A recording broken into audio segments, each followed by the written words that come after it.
there's so much you can achieve through baby steps. And guess what? Those baby steps got me at the summit and back. And a lot of times we do not take time to do difficult things, to be accountable to ourselves. If you tell yourself, I'm going to climb this mountain and I'll get to the mountain top, and it is not going to be a sprint, it's going to be baby steps, and that's all you're focusing on. So it doesn't cost me anything to reach out and say, hey, do ABCD. I appreciate what those little things can do to somebody's life. So I try and pay attention and pay it forward, because a lot of us, the things we've learned, we didn't really go to school to learn these things. I was this confused young man. I still wanted to do music. Yeah, actually, the biggest challenges that we had back, I don't know if it's still the same thing nowadays with the youth, is, you get to the age of 20, 24, 25, and you still don't know what you want to do in life.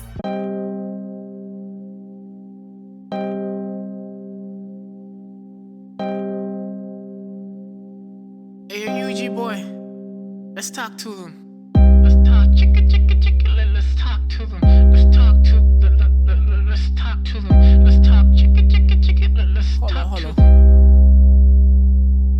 Yeah, I'm from a beautiful place, the Pearl of Africa. Hailing with a 256, it's in my blood. That's a gem where the mountains rise, with stories untold. The tapestry of cultures unfolding, so vibrant and bold. A symphony of stars, a celestial light. The drums beating, echoing through the night, just like a beacon of light. A reflection that's coming up from the Nile.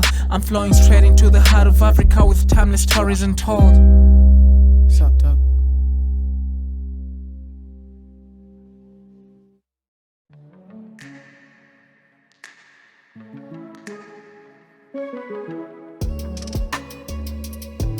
Elevate your podcast game today. Are you looking for a perfect place to record your podcast in Kampala?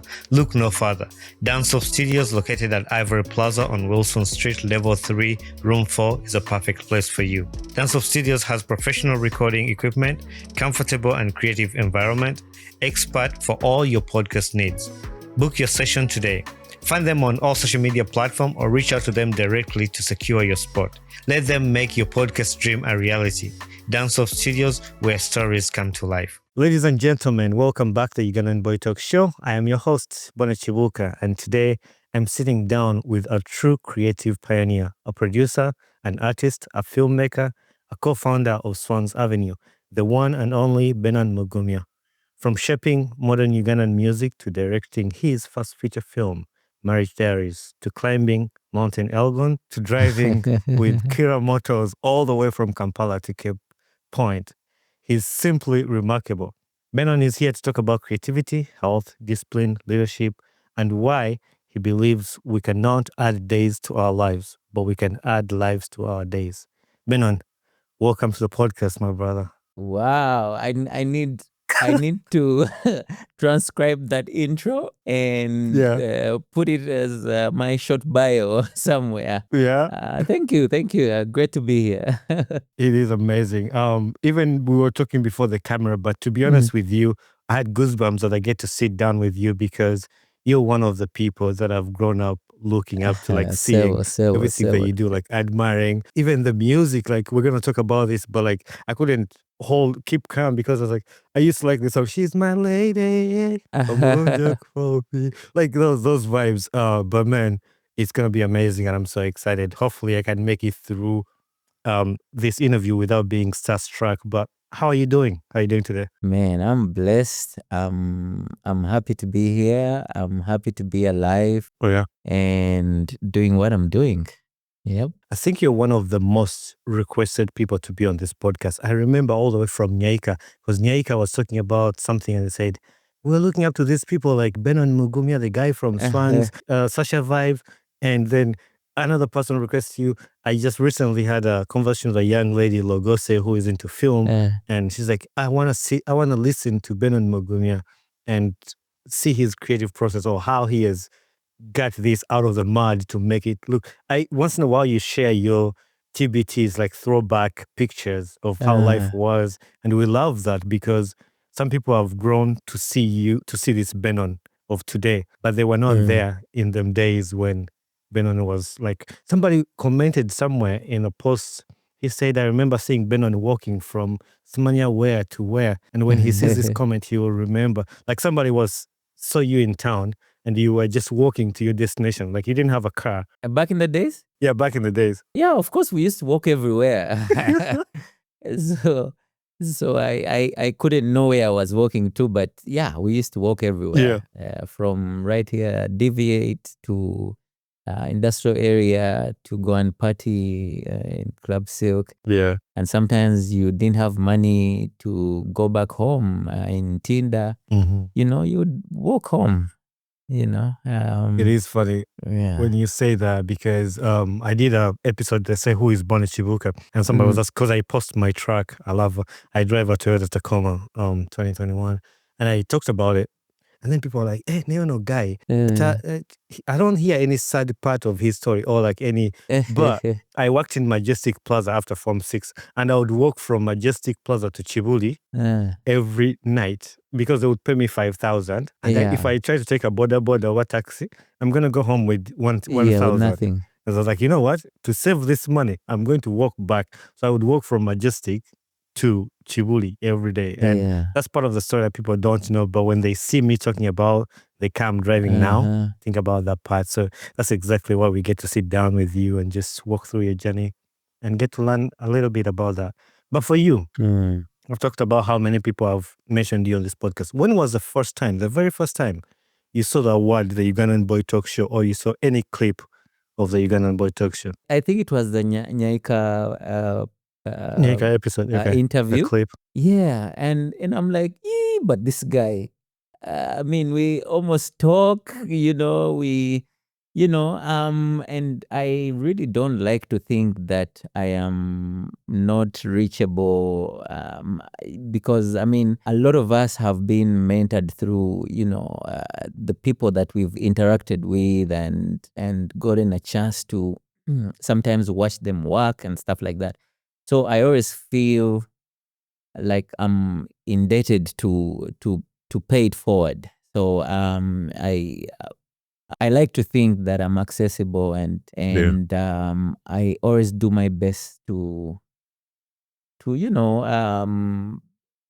answer anyone's question, give them time. There are young upcoming artists that share their music and probably they just want my opinion, or sometimes it's just questions, So it doesn't cost me anything to reach out and say, hey, do ABCD.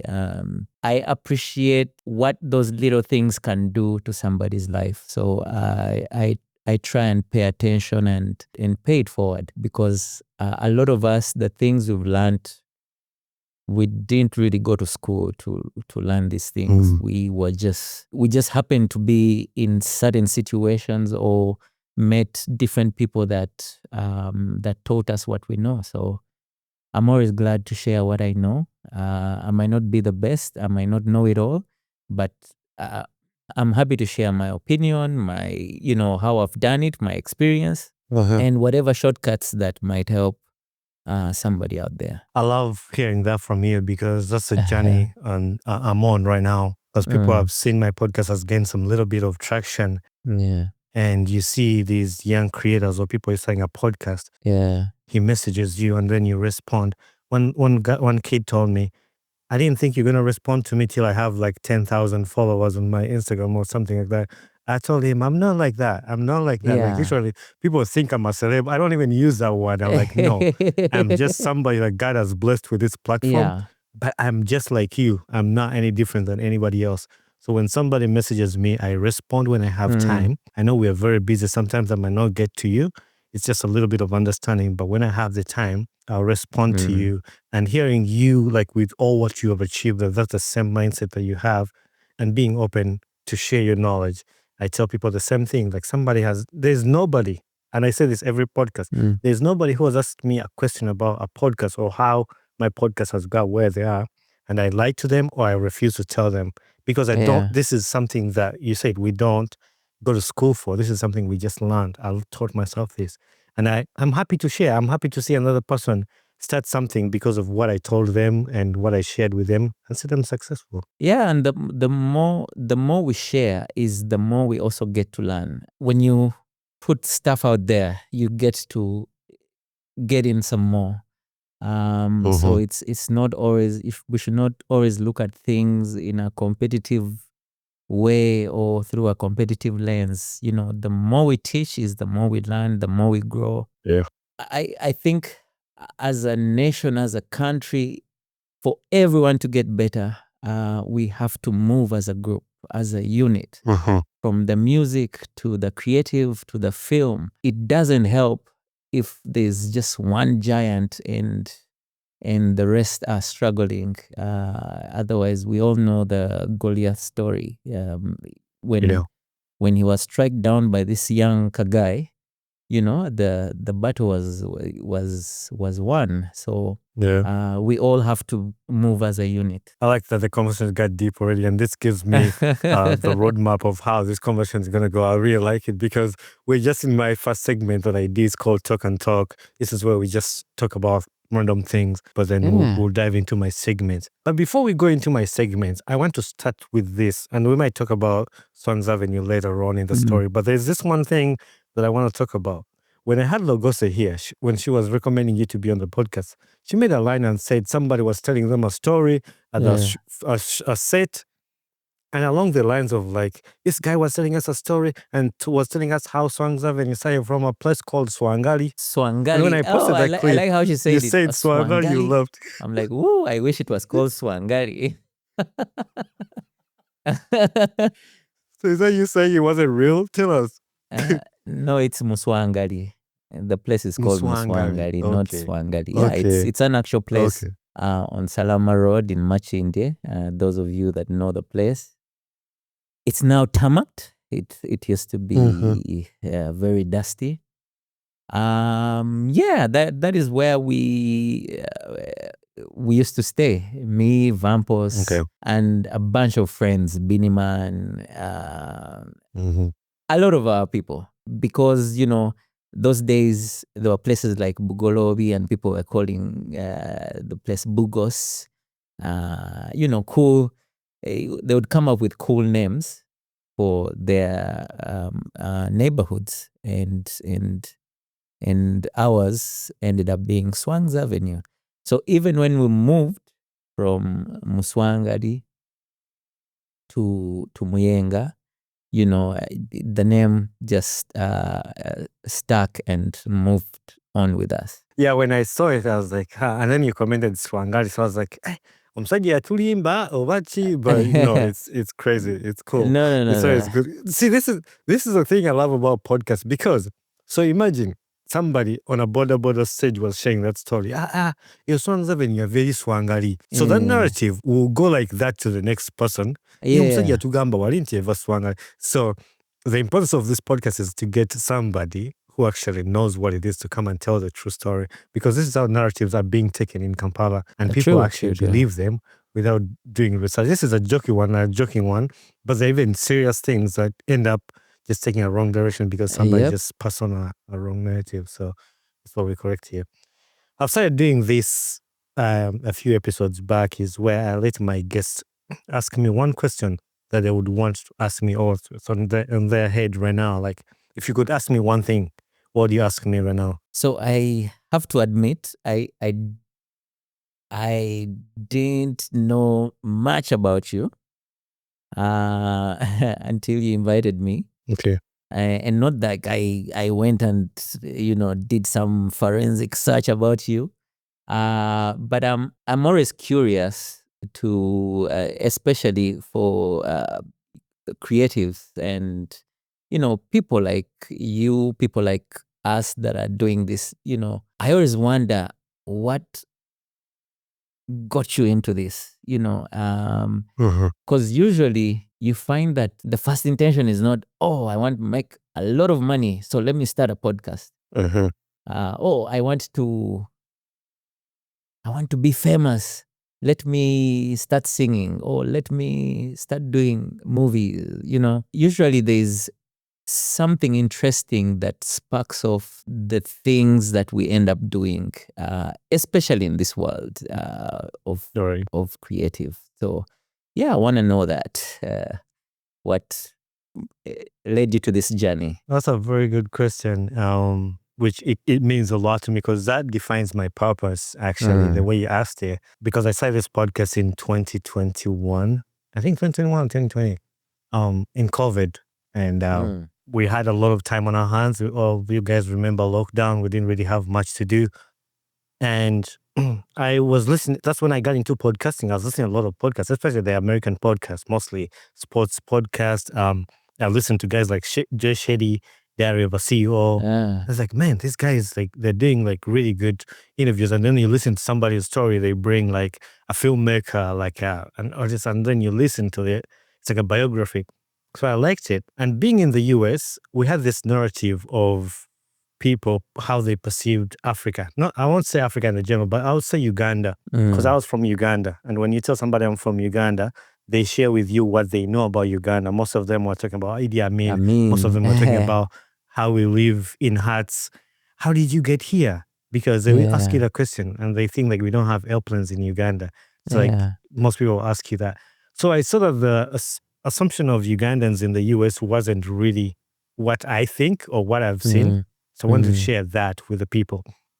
First of all, when I came to the US, I told you I'm an aircraft mechanic right now. It's my full-time job. People told me, mostly, there's some people I met, they say, no, I don't think that's a course for somebody from Africa or from a third world country to do because of the struggles they know about Africa. But I came to the US to do that. And they asked me, have you ever been on an airplane? I was like, no, that was the first one. Yes, when you ask me, I might not be qualified for that course.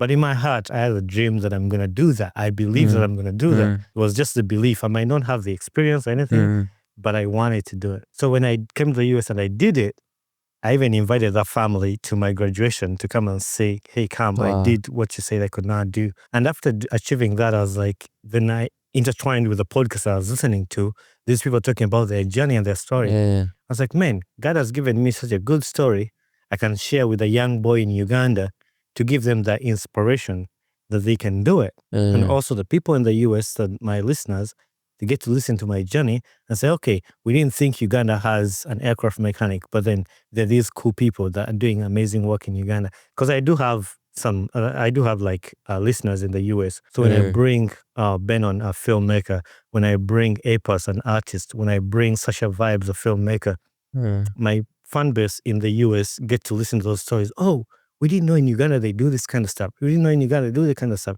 So it's opened their minds. And that's how this podcast started, to just share our story to the world, to inspire another child.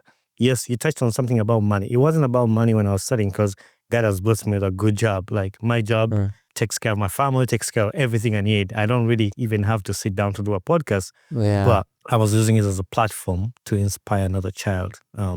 And it's still the goal today. Like that's why when I was studying, I didn't mind about the views. I didn't mind about anything. I just wanted to be better to make my goal. Like, am I happy with the work that I'm doing? Yes, the views might not portray that, but inside your heart, what is your goal? Your goal is not the views. Your goal is for impact. And every time some kid messaged me, Bonny, you hosted this person that spoke to my heart. Even if it was one comment, I was like, yes, job well done. Job well done. I'm happy that now Uganda is kind of buying into my idea and people have started like listening to this conversation.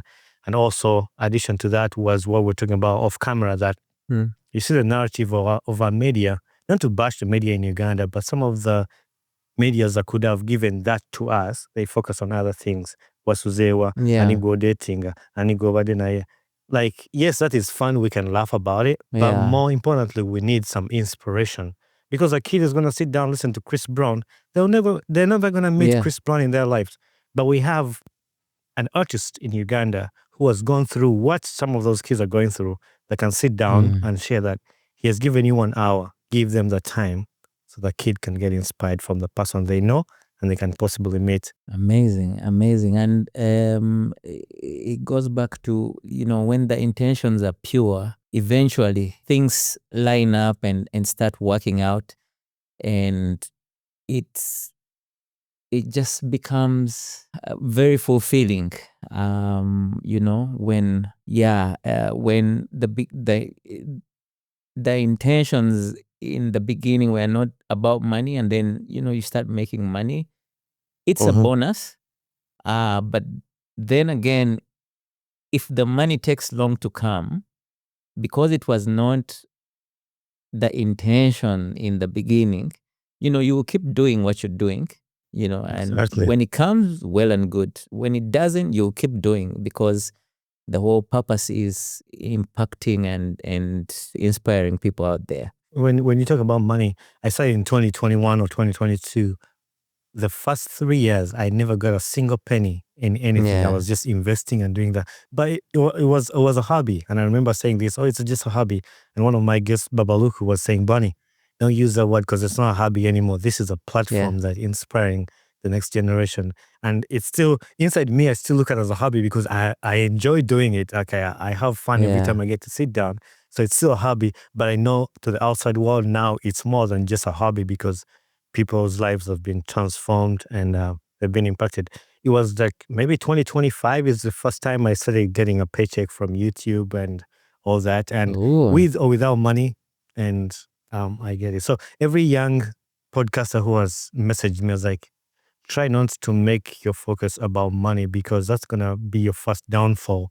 If this money is not coming in, you're gonna get discouraged. Whereas if you focus on your goal that you want to achieve, at some point that money will come in and will just be like, okay, I get something, and then you just keep going.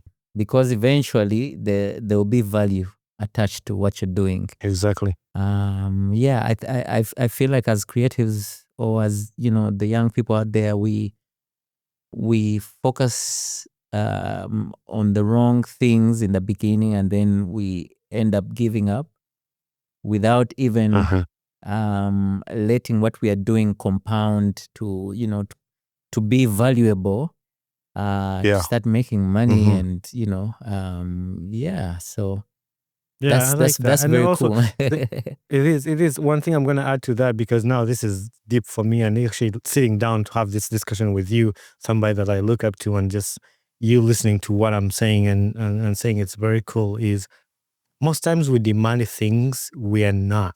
And I'm saying this because you can't demand views when your work does not equate to the views. Focus on being better yourself. Like focus on like, okay, I could have done better here. Then the other things will come for you. Like, and that's the mindset I put in myself into. I'm not going to demand something I am not. I'm going to focus on improving myself, and then people will see that improvement and they will be drawn to you. And that's how I look at it. I don't know what part of the show you asked your guests to make suggestions of the next host, but before I forget, and because of what we are talking about, so we recently had a graduation for our academy, and we had Uncle Mo, and he gave a very wonderful speech for our graduates. He was talking about building value, and he painted a real cool, realistic picture of a creative in our Uganda here, and how you should maneuver. And I really think you need to have a sit down with him, and even if he just talks about the speech that he made, I think it was about a 40-minute speech, but it was really, it had a lot of substance that could help any dreamer out there. It was very realistic and very, very practical in our world. Since we were talking about that, he... Uncle Mo, I think at this point, ngena kweta go kurenting a breakdown egende wa Uncle Mo emuchimeyo nemotoka, because the amount of people that have even, so I hosted his close friend Uncle Mark on the podcast, and we had a very amazing conversation, And everybody after that, every comment section was Ankomo. I even had a discussion with Ankomo. No, he's a very, very brilliant guy. Very, very, very brilliant. Yes. We have talked nayo bahati yachi Ankomo Luzungu. No, jokes aside, Ankomo, Yeah. I think I never want to rush people, but I think he'll be a great guest too. I've had a conversation with him. Maybe he's trying to find time and we'll get to sit down. I love this conversation because with you, like, by you got the way, so sorry, deep and so like. I'm so sorry to cut you short. Do you know there's a Ugandan, in fact, he's my OB. There's a part that he invented that is patented. Do you know that Ugandan guy? That's part of a Boeing. Yes. Yeah, I've listened to his story. Yeah, that's my But OB. I don't know him personally, but I've listened to his story. Like, people have hosted him. Yeah, but I've forgotten his name. I know him. I can dig him up and put you in touch because I know we are in the same WhatsApp group. Yeah. But we were saying, we talked about this and your reputation in Uganda, what you have built in Uganda. In my eyes, I count you as one of the legends in the field you were in. And on this podcast, but that's in my opinion. I'm speaking for myself to you. So in my world, I look at you as a legend because of the things you've done. But on this podcast, in this studio, we have a segment later on. It's called Legacy Lines, where we sit down. I think my DOP will sit down with you. It's just a 15-minute segment. So after this recording, if we have time, I would love my DOP to sit down with you. We do it in a separate room for a separate kind of vibe, and he will take care of it. It's not me doing it. So if you have 15 minutes at the end of this recording, we'd love to do that and just talk with you. So I wanted to remind you of that. Cool. Now let's get into the podcasts. On this podcast, I have 4 segments that we go through. One of it, we've already done it. The second one is ice breaking. But by the time I get to ice breaking, to what I get like we've been talking for almost 30 minutes. So there's no really ice to break. But I still roll with this. This segment is called This or That. This or That is where I ask you 2 things. You're going to pick one. Feel free to explain why you're picking that and dropping the other. Or feel free to tell me, man, I don't have an explanation, but I'm picking this. That's my answer. But 2 things you can't say. You can't say both, or you can't say neither. You're going to have to pick one at the end of the day. Okay. It might be a little hard to choose which one, but at the end of the day, you just go with your gut and just pick one. Are you ready? Yep. Studio session or film set? Film set any day. Why? Why was that so easy? Especially now, film is more collaborative. You're dealing with a lot of people. It's, I don't know. I find it more fun. Whereas studio session, you can now do music by yourself or with AI. I don't know. Maybe because I did it for so long and it was, I don't know. I find film very easy. It's fun. You're just messing around. You're joking around. There's pressure. You're racing against time, the weather. All that is very intriguing. And then, sometimes it can be, it's almost like a battlefield on set. And then you get to watch the magic that you've created. Yeah, I find that more fulfilling. Also, like, to make it harder for you, not another question. I've seen the BTSs of your artists, the Swangz Avenue artists in studio. And so it's like vibe. Like when you guys were doing the All-Star album, like the BTS we saw online, it was like just a vibe thing. I was like, I want to be there. Don't let those highlight reels fool you. It's I remember there's this one time back in the days, my sister was like, I would like to experience a studio session. I would like to watch you guys record because it feels like it's fun. And yeah, so one time I think I was recording, I don't remember the artist. So of course I asked for permission from the artist and they were like, yeah, cool. She came into the session and I think after like 30 minutes, she dozed off because creating a song sometimes is really, really boring. Yeah, sometimes it's fun. There are those sessions that stand out where everyone is locked in and you're having a good time. And then there are those sessions whereby imagine you're spending 30 minutes looking for a kick sample, or yeah, it can be really grueling sometimes. Early morning gym or late night studio? Early morning gym.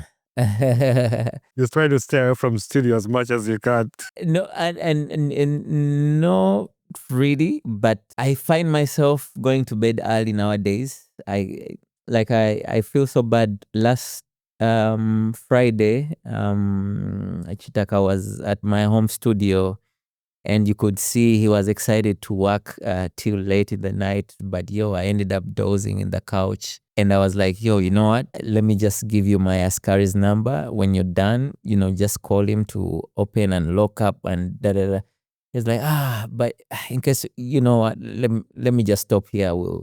I felt so bad. I'm no longer that guy who would go all night. Yeah. But, I just find myself waking up early in the morning. And I treasure those first 2-3 hours of my day. I like the way I feel after a good workout in the morning. I end up having a very energetic day, ready to conquer the world. So yeah, things changed. Back in the days, the teenager me would have said, would have picked late night session, but now, nah. I don't think I'm there like at your age yet, but like I'm also like creeping in there, and I know maybe it's just mentality. Like I told you, my work schedule in the morning, so I have to go to bed by 9 p.m. I'm in my bed. Yeah. And then I wake up at 4 to go to work, but I used to enjoy like working out in the morning. Like, man, you go to work and you feel like so fresh. You feel like energized, ready to attack. But yeah, late night, I can't remember the day I stayed up till past midnight. I think it was New Year's Eve. That's the last time. But I'm not that person anymore. Like I start dozing by like 9:30. Yeah, true. Producing an artist or mentoring one? I think mentoring. Reason being, I don't want to say I'm no longer as patient when it comes to producing an artist. But yeah, I used to be very, very, very patient. No, let's do this again. No, let's, but now I feel like it's much more easier mentoring. And I think artists don't have as many mentors nowadays with good intentions and the experience to just maneuver through life. I think the world nowadays is very, very complex, and sometimes all that people need is just a conversation, just some bit of reassurance, and right. So I feel like I'm in that position, and there are a lot of great producers out there that can take care of the other part. Another one. Road trip or quiet weekend at home? Woo! Now this is a very difficult one. At least Because I got I like one. I always both. get happy when my guest. I always feel happy when my really guest love- people are like, yes, I got a job. I'm not gonna lie, I enjoy a bit of both. Maybe a weekend at home, but yeah, I love road trips. Maybe the only thing that makes it terrible here in Uganda, our roads. The roads, yeah. Because sometimes I find driving very relaxing. It's one of those times that I get to listen to music, or if I get a demo from an artist or a songwriter, if I'm not on a treadmill or working out with headphones, I prefer to listen to music when I'm driving. But yeah, sometimes you know how it is in Uganda. The traffic can get crazy, borders, and the roads are not that pleasant. But yeah, lately I really enjoy my company. And it's scary, but I love to stay home and sometimes not do anything, not even watch movies. Yeah, sometimes just sleep or get on my laptop I watch a lot of tutorials on YouTube. Yeah. Man, what would we do without YouTube? You see, you mentioned actually the last line you just missed. I watch a lot of tutorials on YouTube. It got me thinking, because even when I had Nyeka on here, a lot of people on here, and I've experienced this with people when I put out an episode, somebody's talking about something that we grew up in a country, or we're in a country where people would rather put it in a comment section. How can I save my money? This, and wait for somebody, some random person to put a comment back. This is how you, but you have your phone, you have data, you Yes. have Google, you have ChatGPT, you have YouTube. I have never gone to school to study color correction, and I always struggled with editing my video. Yeah. I went to school for aviation, to fly airplanes, to fix airplanes. I never went to school to do podcasts. But YouTube, sitting down, I was like, I'm going to watch how this guy does his podcast. I'm going to watch what kind of setup these guys have. I'm going to watch what kind of cameras this guy uses. Yeah. What's the best camera for this angle, for this? It's everyone on the internet, but somebody would rather ask. You can ask. Asking is good. I agree to ask, but do something on yourself, for yourself, and then you can ask at some point. But sure that you've done some progress. I bump into a lot of young guys and they're like, yo, I want to be a music producer. Oh, I want to. And the first thing I tell them, yo, if you're asking for permission, then you're not ready. Because if you really want to be a music producer in these times, you know, there are a lot of, the information is out there. You know, you should, at this time, you should just be playing for me stuff. Hey, listen to this. What do you think about this? Not asking, I want to be this. I want to be that. What should I do to... You can literally learn how to operate anything, any gadget. I have a friend in Tulsa who went for a job interview. The only jobs that were available at the time were they were looking for a forklift operator. This guy went on YouTube and is like, you know what, I have to get this job. Yeah, and the next morning he went, and as the guy was taking him to the forklift, you know, small talk, you know, with the Americans, like, can you believe yesterday there was some guy who had no idea how to operate this forklift, and he had applied, and my guy didn't, you know, it was his first time going to sit in this forklift, but because he had banged winter, and he got the job. So man, you can learn anything from YouTube. You know, I was laughing because yeah, when I first came to the US, I was looking for a job, but I'd never done anything. Like there's roofing, they use shingles. There was shingles. yes, But to remove the shingles, you have to, it's kind of like glue. You have to like scoop them off. So this lady was giving $200 to somebody to remove the shingles. I think I got a cent, but I'd never done it. So I named that YouTube, I typed how to remove shingles from the roof. And then you just watch, somebody explains. So to get shingles, you get this spade and then just go from this angle, you hit it a little bit like that. Literally, it's the same thing. You can just go apply to that. And yes, I showed up to this lady's house and I told her, hey, I want that job. I can do it. I went up there. I did the shingles. But I called my dad. Dad, I did shingles. How do you do shingles or something like that? Like my dad had seen my whole life. Painting. I got a job for painting. I had never done painting in my life. And you just have to put yourself in that position. Sometimes we lack opportunities, but it's our own selves that we kill our own opportunities. yeah. Oh my God. This conversation is funny. It's 44 minutes and I am just in my, it's crazy. But we're going to try to go through them. Physical books or audiobooks? Audiobooks. Unfortunately, I'm not a reader. It's something I'm trying to get myself into. But yeah, I listen to a lot of books. Yeah, I prefer I prefer Audiobooks. audiobooks. I think the last audiobook that I really enjoyed was that L.A. Reid book. What was it called? Searching for the Next Superstar or something like that. Very, very interesting. It talks about, their era of him and LaFace, Babyface, how they work with all these big superstars from Boyz II Men, Usher, Oh, and then how they built their legacy. Very, very interesting. Yeah, the easiest book I've ever read.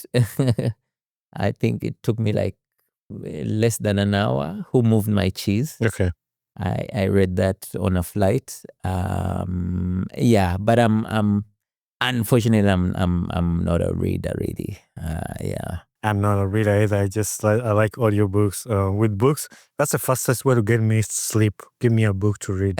I'll pass out in like a few hours. But audiobook, yeah, I can listen to that because I love podcasts. I treat it as a podcast. Yeah. Now we're just going to the main segment, your journey, your work, and we're gonna try.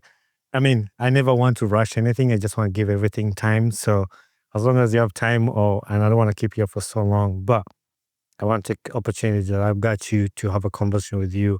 And for the listeners out there who want to know a little bit about your life, we're not going to cover Benon's life in 1 hour. That's impossible. We might even be here for like 4 days or a week, or even you've lived multiple creative lives: an artist, a producer, an entrepreneur, a film director. When you look back, which version of yourself surprises you the most? I think film, Okay. but then again, like so life is interesting because when you look back, you definitely see the dots connecting. Like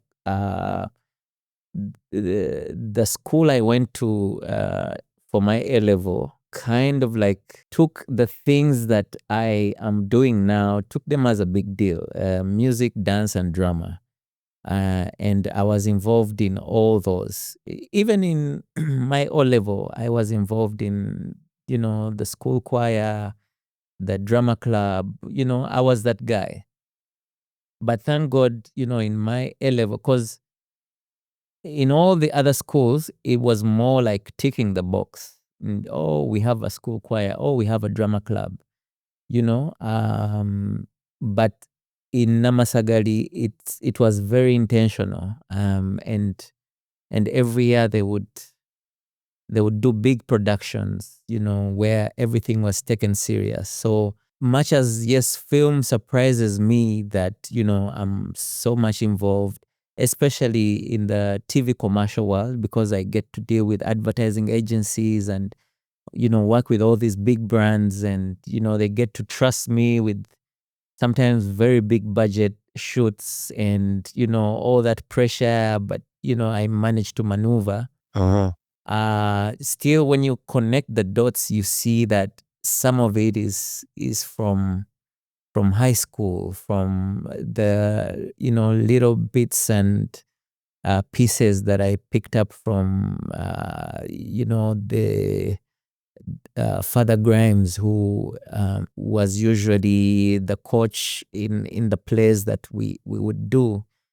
The teachers, and a lot of people that I worked with throughout my journey.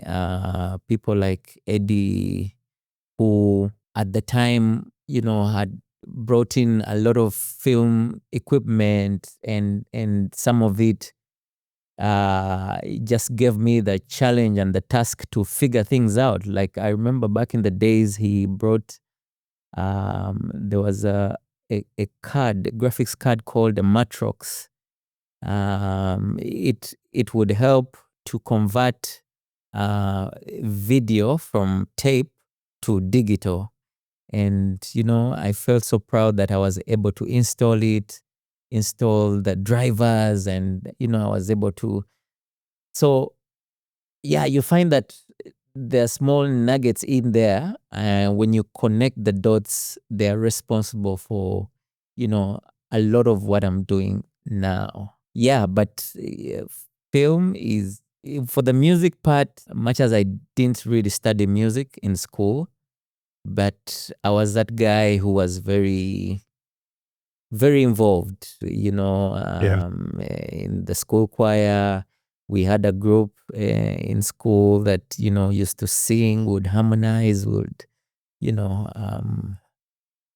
yeah. But to answer your question, I think it's film. That makes sense, and I like to see that. And I'm sure there's a lot of other people out there who would think about the things you've done and just trying to connect. Even that question, like where you resonate with more. And yeah, I think film makes sense because you bring these stories to life. I mean, even music. I don't know, but somehow they're all connected, and it helps. Yeah, it helps that I started from that other world, because now there are projects that I end up landing, and projects that end up coming to me because of that background of music. And right. Yeah. And then the other question I was going to ask you on around that, connected to that, you've worked with countless artists, and a lot of artists have gone through you. What keeps you passionate about building others? Even so, like for the many years in the industry, like what keeps you passionate about building another artist for those many artists that have gone through your hands? I think it's the passion, like watching these young artists, and you get to watch their craft, and you then become obsessed, and you want the world to know about this person, to hear this talent, to get to know their music, their story, it totally comes from that, wanting the world to know about these people. Yeah, but I actually, I think it's because I'm a fan of music. I love music. And it's like discovering a very dope song, and straight away you share it with your people. You're like, yo, have you listened to this song? So it's like, it's in a way it's the same thing. Hey, have you listened to this guy? Wait, this guy is different. Hey, wait, have you seen this girl? She's dope, and that's one thing that I share with Julius, my business partner. Like we kind of like gravitate, or we have almost like the same taste when it comes to music. So, we end up sharing music, and, most of the people that we've taken on is, we're through that. Hey, listen to this person. And without pushing or preempting, we found ourselves asking, hey, what is she up to? Like I remember the first time he shared with me Azawi, like, hey, listen to this. And then I called him straight away. I'm like, who is this? What is she up to? What is she doing? Can we work with her? And that kind of thing. Yeah. It's purely being a fan. Some of my favorite artists are from Swangz Avenue, and I'm not saying that because you're here. I'll say one person, Elijah Chitaka. Elijah Chitaka is the only artist from Uganda who has met my dad, my mom, my daughter, my kids. Oh. Because when I came to Uganda, we hung out with him, and I took him to my home in Wakiso. And he's a great friend of mine. He has been on the podcast, and his music, aside from that, his music is really, really, really good. I like what you guys do with your artists. I'm not going to discuss any individual artists here, but like I love what Swangz Avenue is doing for the music industry. So in 2024, you opened up about some like health challenges and wanting to change your lifestyle. What made you decide to completely restructure your life? Yeah, sometimes, they say you have to first hit rock bottom to make drastic changes. I don't even think it was 2024. It was way earlier than that. But for a long time, I've always been struggling health-wise, but I would work out, but no change. I remember before COVID, I think I I had really put in the work, and I had a routine that was working for me. I used to, work out, but then COVID hit. I lost all my gains, put back all the weight, then, started from scratch, started working out again. But this time around, it's like I had provoked the weight, So Mhm. somebody at the gym advised me, you know what? I see the work that you're putting in, and there are no results. You should go see my doctor for, a full body checkup and, that kind of stuff. So I went, did the checkup, and I was told, you are pre-diabetic. And I found that very hard to believe, because Mhm. I felt fine.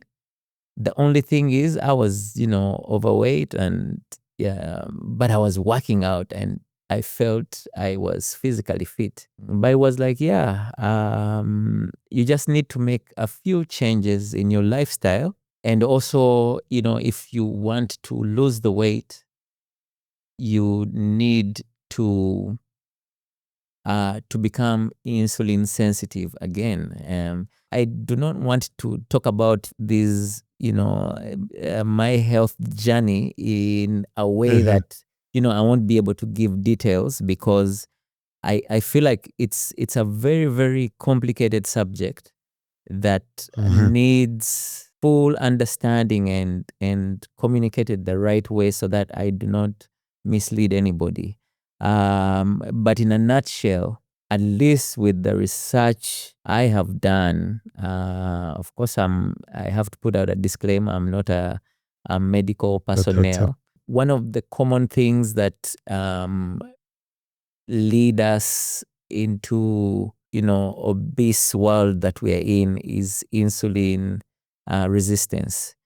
And anybody out there that, is struggling with weight and, want to change their lives, they should go research about insulin resistance. Uh-huh. Insulin, is very detrimental to, it's a necessary hormone in our bodies because it regulates the sugars in our bodies, but at the same time, too much of it, the body starts to almost like deny it in our cells. And if it's hanging around your body, then your body turns into a fat storing mode, and then you cannot lose weight if you have insulin in your system. So the topic is very complex, Yeah. but in a nutshell, I got proper understanding of what I needed to do and what I needed to tackle. It almost like it becomes an aha moment when you get a clear understanding of how the body works and what you need to do. You don't need hours and Mhm. hours in the gym and, stressing yourself. And, it's just a matter of making sure that, you don't spike your blood glucose, which in the end spikes your insulin, and it just continues that cycle. So that is what I worked on. And of course, it's still I don't call it a struggle every day, but it's something that at least I have managed to adapt into my lifestyle. And this time around, it's the longest I've sustained it. And that's why slowly and steadily, I should say, like I am my best Mhm. physically and mentally, and I feel I feel alive and ready to conquer anything, and that's why Yeah. you saw me going up the mountains, because I felt very confident that, it's something I can do. And,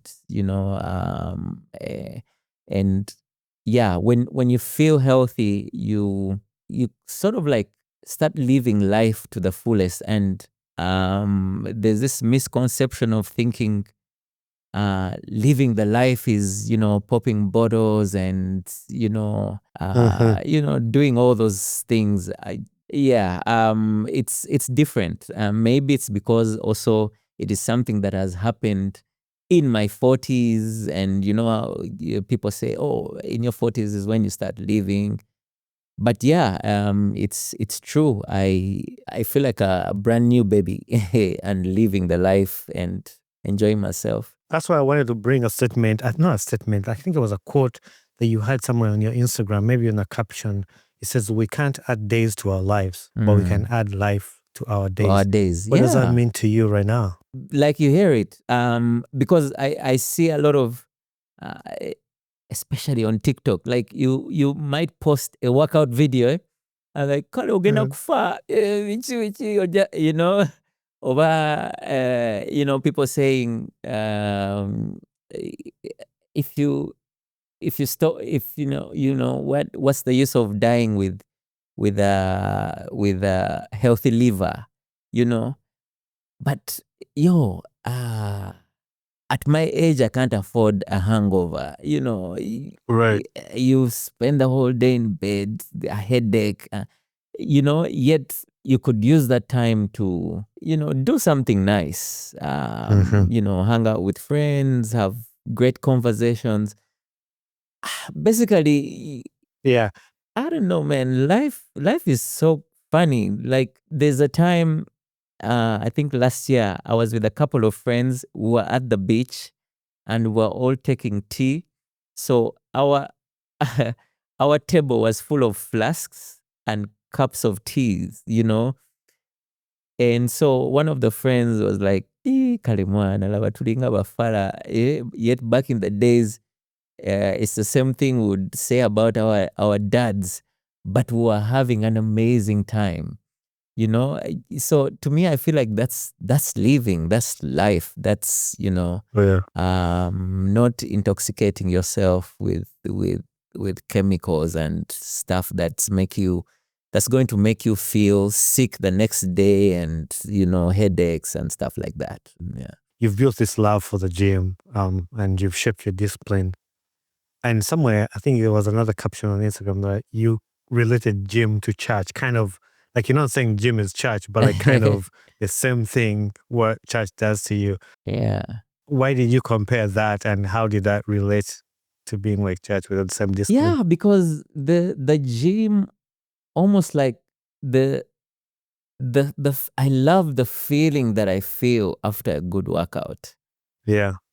You find that actually with some of the research I have done, a lot of people out there, that's all they need. Mm-hmm. The depression is coming from the intoxication that we are doing to ourselves. And you find that some of us, the answers that we need are in the gym. I'm not, please, I'm not trying to start something. I'm not saying, don't go to church. Go to church, but if you think you just pray to God for good health, and you leave church and you just eat whatever you want, and hope that God will take care of whatever you're putting yourself, whatever you're stuffing yourself, I'm afraid prayer might not help. So it might sound radical comparing the gym to church, but it's funny because me, when I read that, I did not. I mean, I can see how some people can compare that. Oh, Benon compared church, but like for me, my interpretation was like, what church makes you feel, the gym should make you feel just like that. Like that feeling when you're in the presence of the Lord, or like that feeling when you're happy and excited, and when you leave church, what you go to practice at home. So it's the same thing when you leave gym, go practice what you get from the gym. Like that's what I took out of it.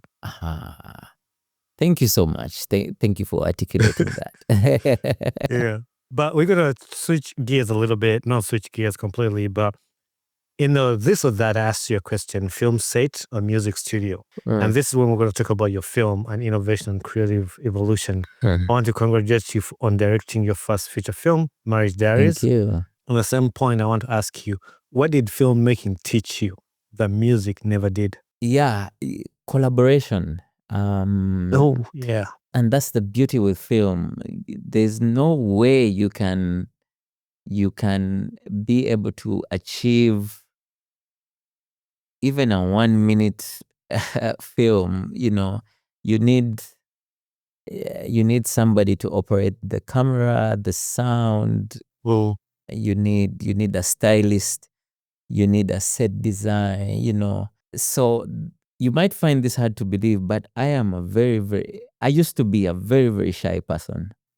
So, and actually, what somehow led me into doing music production is, just be in the background and not be that guy in front of stage. And, sometimes you're performing to a very difficult crowd and they're booing and, so I found that being in the background, it's safe and you can just work on the music by yourself. An artist comes, you record them and then, you're editing, you are mixing, you're arranging. You can do all that by yourself. But with film, it really taught me you can't run away from the leadership that it requires you, especially if you're a director. The communication skills that you get from directing a film, you're this captain of the ship and everybody's looking up to you for instructions, for guidance, and they trust that they are part of this very cool, nice thing that's going to be a very cool product that will add something onto their profile. So you don't want to be that guy that lets them down because you are not a good leader or you're not a good collaborator and stuff like that. So yeah, film has made me a better collaborator, better leader, a communicator, and the level of patience, because you really have to be patient, right?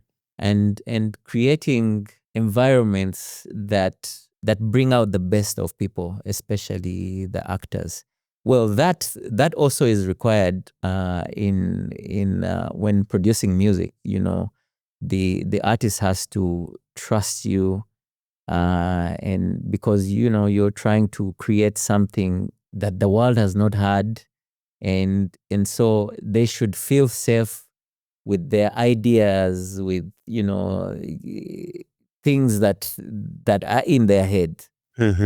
Yeah, but film, it's a whole nother level, because almost like you are asking these people to embody a character that they are not, and you're telling them to go into that world and be that character and perform, and I find it very, very intriguing. And I was able to watch a trailer of Marriage Diaries. Can you talk to us a little bit about that? I saw it was coming 2026. Is it out yet, or is it still on? No.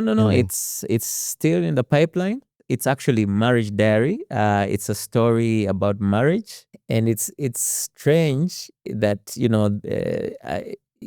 last time we were shooting a promo for the film, and I made a joke. The writer is not married, and I'm not married, but I feel we are the perfect candidates to tell this story, because we are spectators, and sometimes spectators almost know a lot of details. Everything, Yeah, it's like soccer. It is very, very realistic, because you find that the things that become very detrimental and end up killing a relationship or a marriage are the small things that pile up, and mainly to do with communication.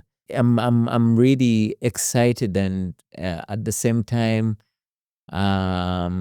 anxious to see people's reactions, and and I'm very, very sure a lot of people will learn something from this story, because it's very, very realistic, and it's something that can happen to anyone, and very, very avoidable. And probably it taught me a thing or two about relationships and marriage.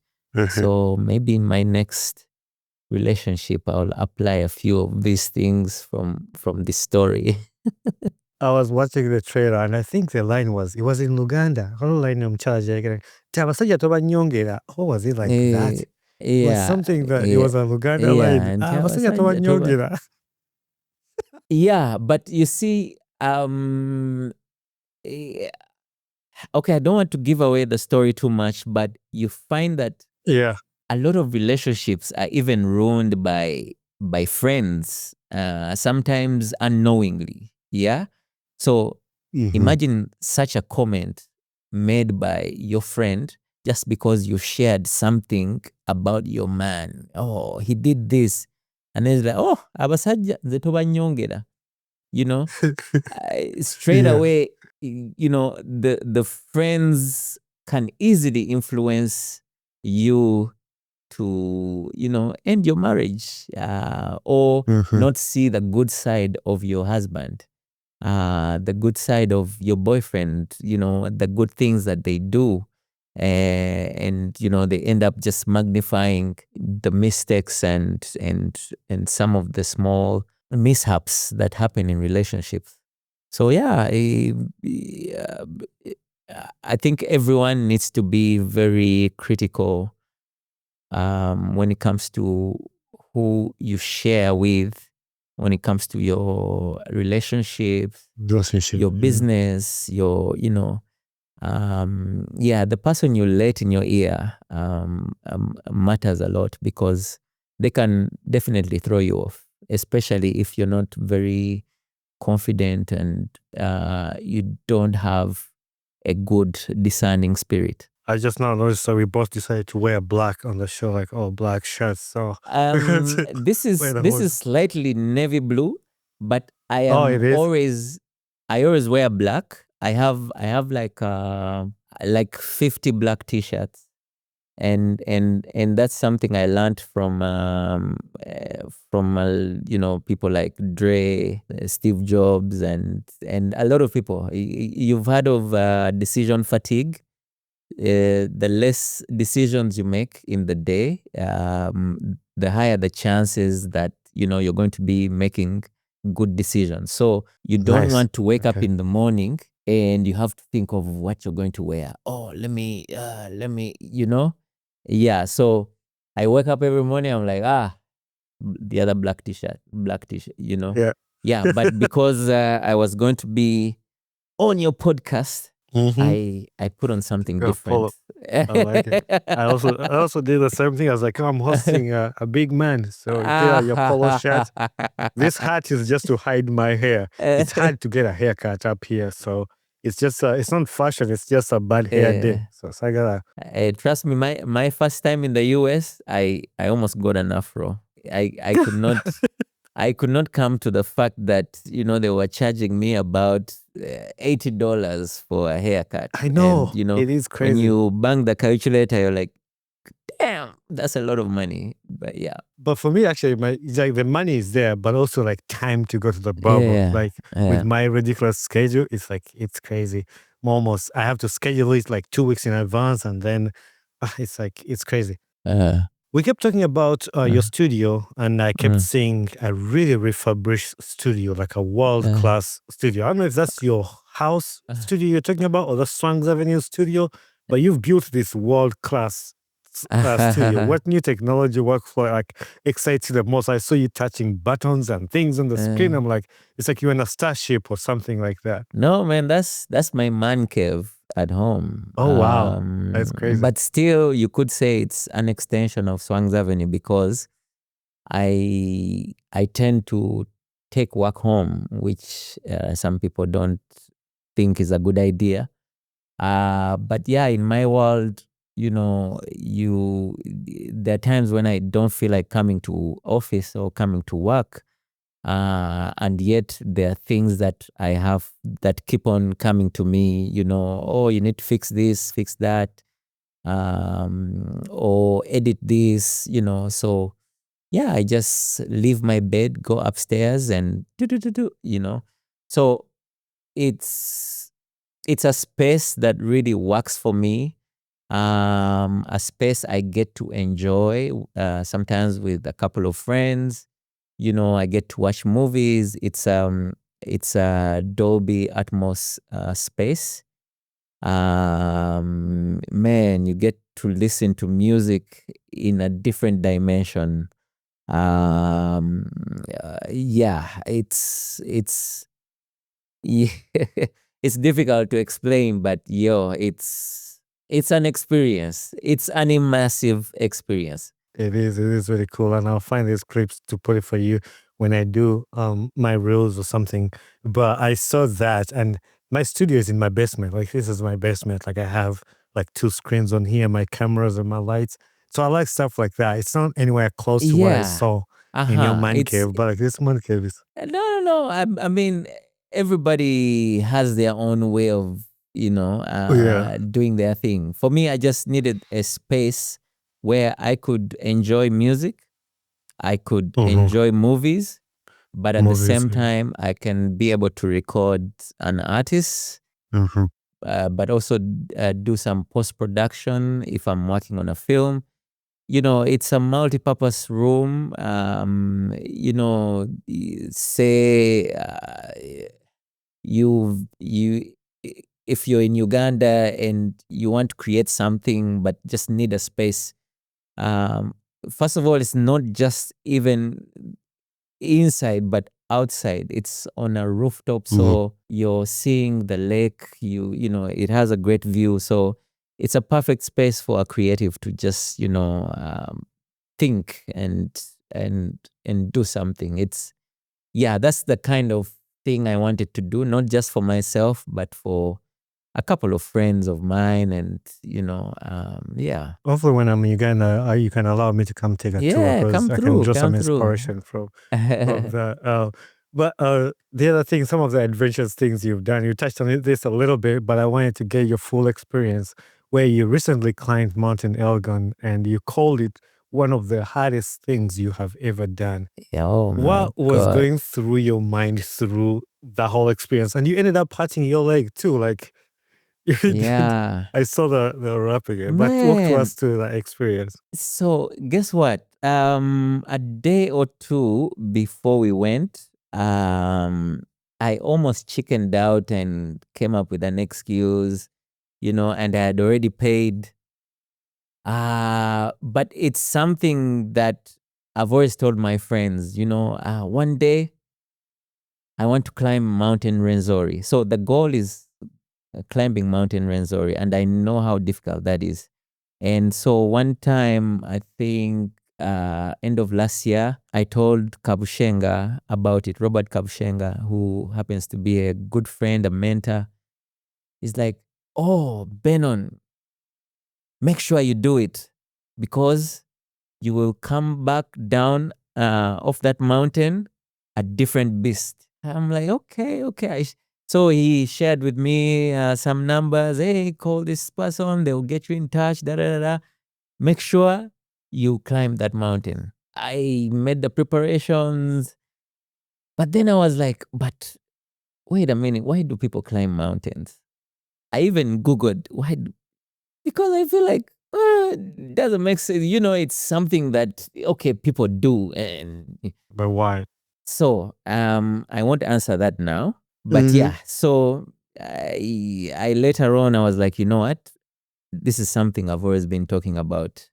I need to be true to myself and climb this mountain. I met this lovely couple from England. They are teachers in Uganda. And so I asked the guy, man, it's my first time. I'm a bit nervous. And he's like, no, don't be.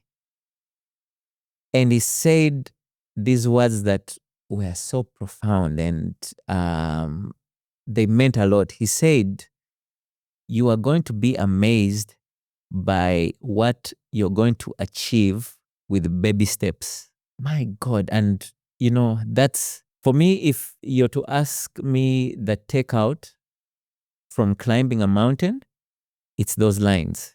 There's so much you can achieve through baby steps. And guess what? Those baby steps got me at the summit and back. And a lot of times we do not take time to do difficult things, to be accountable to ourselves. If you tell yourself, I'm going to climb this mountain and I'll get to the mountain top, and it is not going to be a sprint, it's going to be baby steps. And that's all you're focusing on. Right now I feel like, I can take over the world because all it requires is a little bit of focus and baby steps. Because the goal is clear. It's getting to the top of the mountain. And all I have to do is just move a little of my steps. Left, right. And you get to the top of the mountain. Wow, life is interesting, isn't it? Because that is amazing. Once the goal is clear, and then you just have to figure out, okay, what do I need to get to the summit?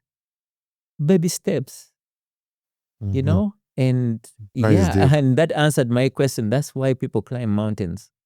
Difficult situations create great men.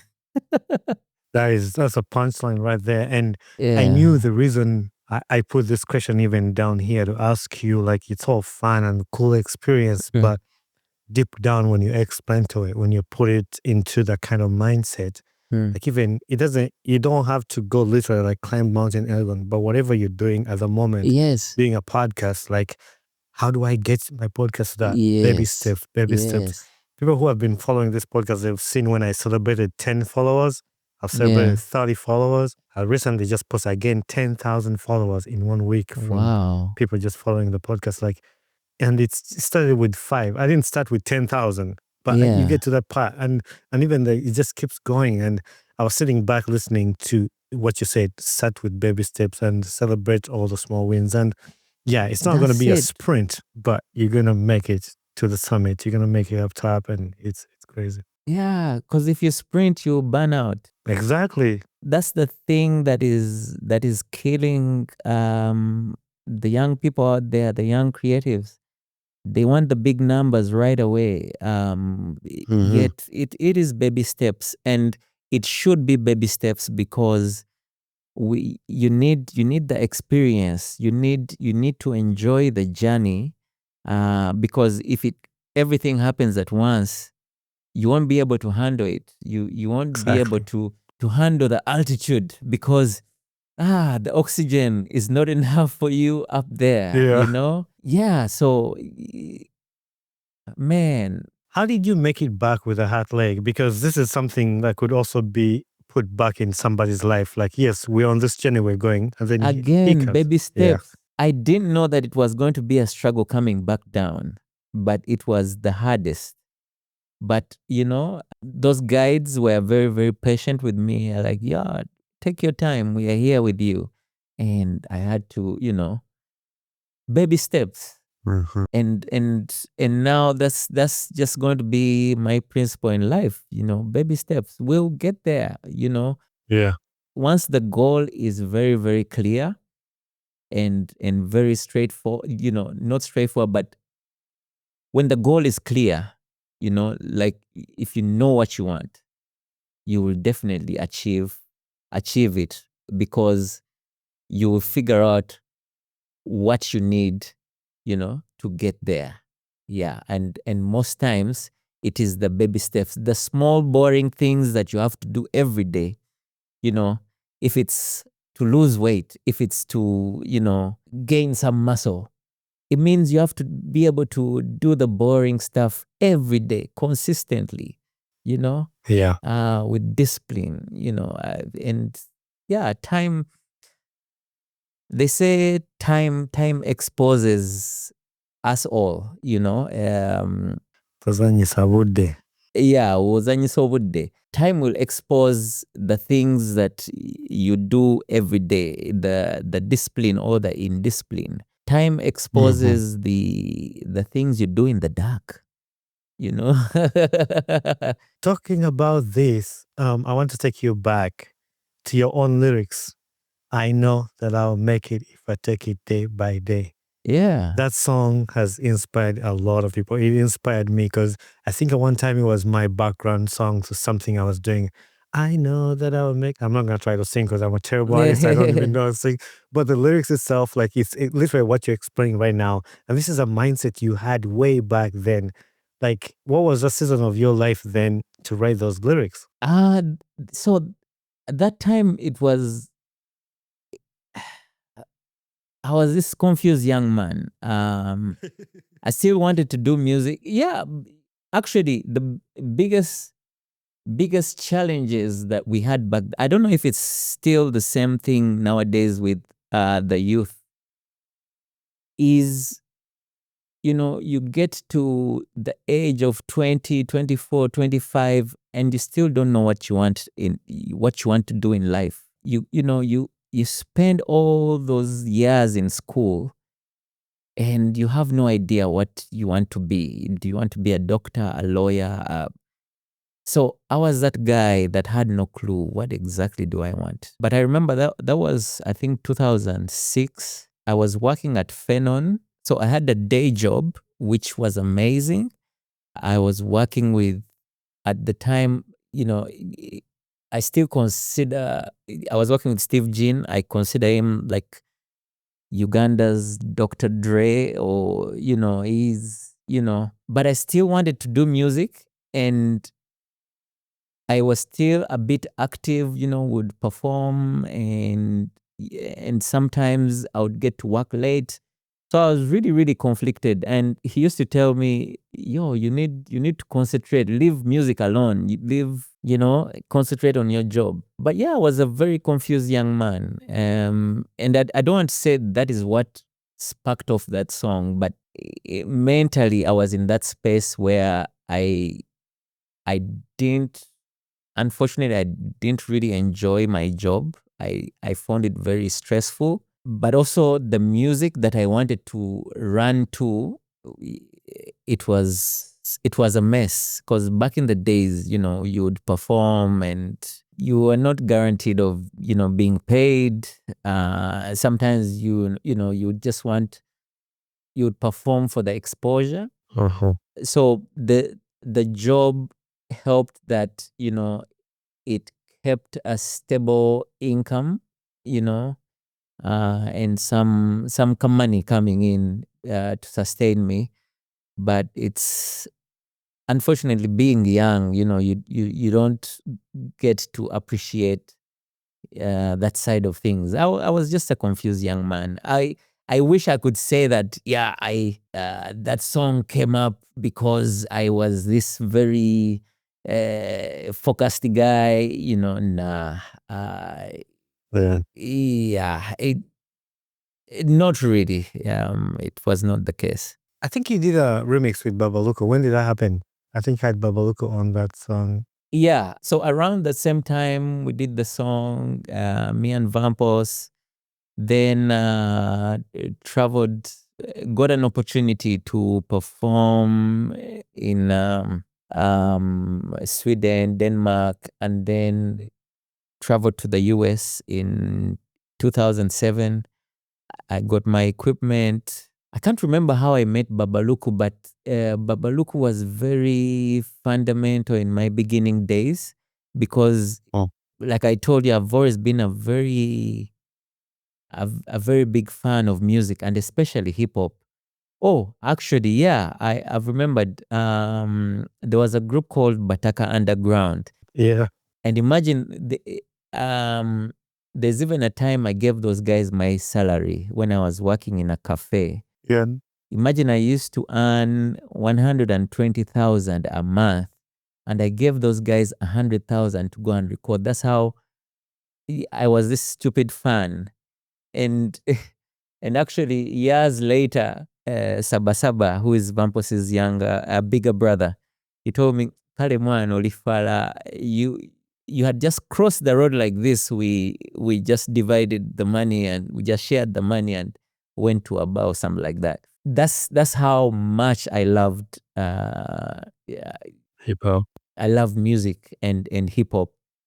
So with Babaluku, I had heard of him through Sabasaba and then, yeah, I happened to get some of his music and I was like, wow, I wish I could work with this guy. And one of the things that pushed me to have my own studio is, to just be able to work with talented guys like Babaluku, Mose Radio, Aziz Azion, because a lot of these guys were my friends. But the biggest challenge back then was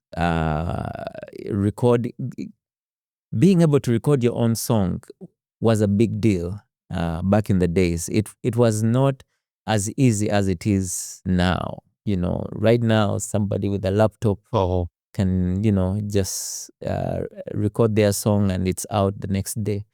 Back in the days, it was almost like flying a man to the moon.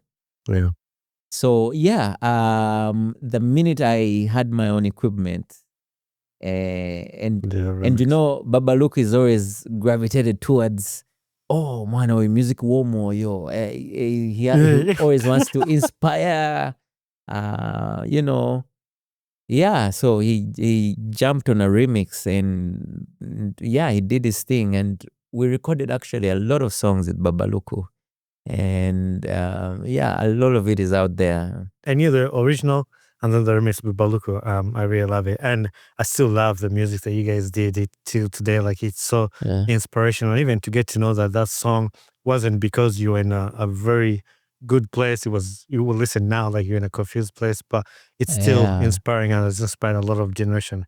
Anyway, like I told you, I think we could sit here and talk because I have a lot of other things we could talk about, but maybe I could have you back again sometime and not take a lot of time. Anytime. I'll end with this thing. You've mentored and launched a lot of stars, and recently I saw you putting up something that says next name to shine bright with, I think, Play It Loud. You're doing something. Yeah, it's called Revealed, yeah. Okay, Revealed. Is that where you want to bring up another artist or another creative? What's that about? Yeah, so Revealed, it's a talent search basically, and okay, we are at a point whereby it's strange, but for like the past 3 years at Swangz Avenue, we've been on a lookout to take on more artists, more, we've always been on a lookout for talent. I mean, we are in that business. Unfortunately, we've not had anybody that, has stood out. And by standing out, I mean, because, you don't want to sign another Chitaka or another Azawi. And that's the mistake a lot of, young artists are making. They want to be like, it's okay to be influenced or, to have some bits and pieces of, somebody who already exists, but you want to do your own thing in your own lane and, it be different, be unusual, like Chitaka says. Because for us, that's what gets to excite us and fall in love with you. And unfortunately, we have not been successful in, finding that next person, that next superstar that we feel is different and that we can jump on and invest, resources and, so we partnered with Play It Loud. Actually, what happened was we were preparing to put out a talent call, and then around the same time, Play It Loud reached out to us and like, hey, there's, we want to do a talent search, and would you guys be happy to work with us? We're like, yo, we are suckers for collaboration, and Swangz and Play It Loud, we're almost like family. We know each other. We know that the intentions are really, good and legitimate, and we are in search for somebody that has what it takes to, to be the next big thing. And so, yeah. No, that's amazing. I always love when we have things like that to raise, because some of the things we've struggled with, we said opportunities, but also like I told the people when we're talking about is some of these opportunities, we have to put ourselves in a position to get those opportunities. Like, yes, we keep saying, what the opportunities in Uganda, what the opportunities, but sometimes it's on our own to make ourselves ready for that opportunity to find us. That's very true. Anyway, with those, we wrap this episode with a rapid fire. You're going to give me a one answer. You don't have to think about it. Just give me the first answer that comes to your head and we'll go. Are you ready? Yeah, man. One word that describes you right now. Blessed. A habit that changed your life. Ooh. Maybe the gym. Oh, yeah, I was going to say the gym. Yeah, working out. Working out has changed my life. Yeah. Your favorite song you've ever produced? Come on now. That's a difficult one. I can't pick one. You can't pick one? All right. If you weren't in entertainment, what would you be doing? Honestly, I have no idea. You have no idea. You're the kind of person who's like, this is my goal. I don't have a plan B. I just have this. I swear to you, I have no idea. Maybe I love to cook. Maybe I would have been a chef. A chef? Okay. Also, I have final three is also one answer. What's a life lesson you've learned in life to this point? If you build it, they'll come. If you build it, they'll come. That's a good one. I like that one. What gets you excited about life? Happy people. Happy people. And then for the last one, the signature question, you already told us, Uncle Mo is where I ask who would you like to see on this podcast next. But Uncle Mo, wherever you are, together. Yeah, Uncle Mo, and maybe my business partner, Julius Chaze. Yes, thank you. Somebody who recommended Julius Chaze. I know right now is a difficult man to find because he's in and out of the country. But it would be nice for him to share the things he has built, his failures. A lot of times we tend to see people and praise them, praise their wins and, how they've done it. And a few people get to share their failures in life and what they learned from them. I've seen this man's failures and how they've powered him and inspired him to even go harder, I've seen things that are in existence now that started as a thought, wetukola bwetuti kiba kitya, I think it would be a really, really great sit down. There's a lot to learn from him, things like partnerships. Yeah. I think as creatives, we struggle with partnerships. First of all, to bagezi, we're creative, to bagezi, we know everything. And sometimes we lack discipline, and discipline, I'm not talking about in the different, especially when it comes to business, meeting deadlines, timelines, setting goals, even small things like understanding SWOT analysis, the benefits of that. And there's a lot, there's really a lot. This man is really, you could say, an encyclopedia when it comes to the creative business world, putting a price tag to what we do and making money, because if it doesn't make money, it doesn't make sense.